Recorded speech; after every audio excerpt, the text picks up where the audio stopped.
سألو جيدان dhageystayaal waa xilli hore waa 5 subaxnimo dagaalkii ayaa hadda si xoog leh waxa uu uga qarxay agaga hore waxaad maqlaysaan ama dhawaqaasi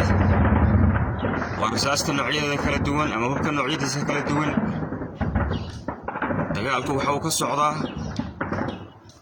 agaga hore hadda waa 5 subaxnimo ayaa la isku bilaabay hubka noocyadiisa kala duwan iyo hubka waaweyn sida aad maqlaysaan waxaasi waa hubka waaweyn oo la isku garaacay diriyanka madaafiicda dhagihiina ayaa macallin idin ah ayaan filayaa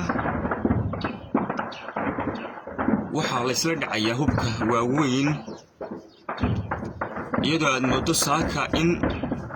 hubka la isku garaacaya madaafiicdu ay intii horeba ku xoog badan yihiin waad moodayso qolo waliba inay ridayso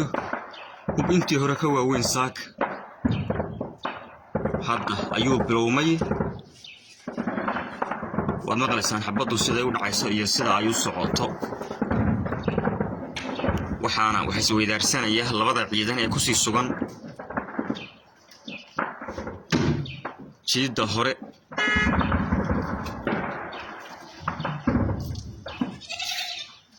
magaalada Laascaanood waxa ay noqotay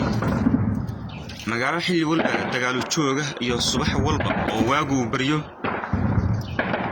in xabaddu ay ka laabato waa diriyanka madaafiicda isdhaafaysa labada dhinacba oo isku dhacaysa oo is weydaarsanayaan ciidamada maamulka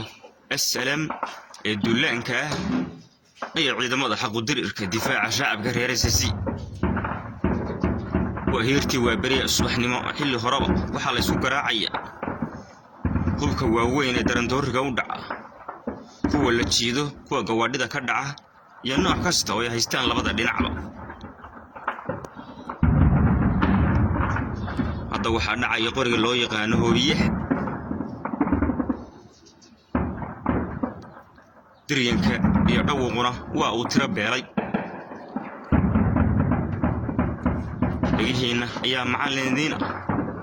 waad maqlaysaan sida isugu duba dhacayso wixii warar ee ka soo kordha dib ayaan idin kala soo socodsiin doonaa maxamed jaamac Ceeraan Somali Voice TV Laascaanood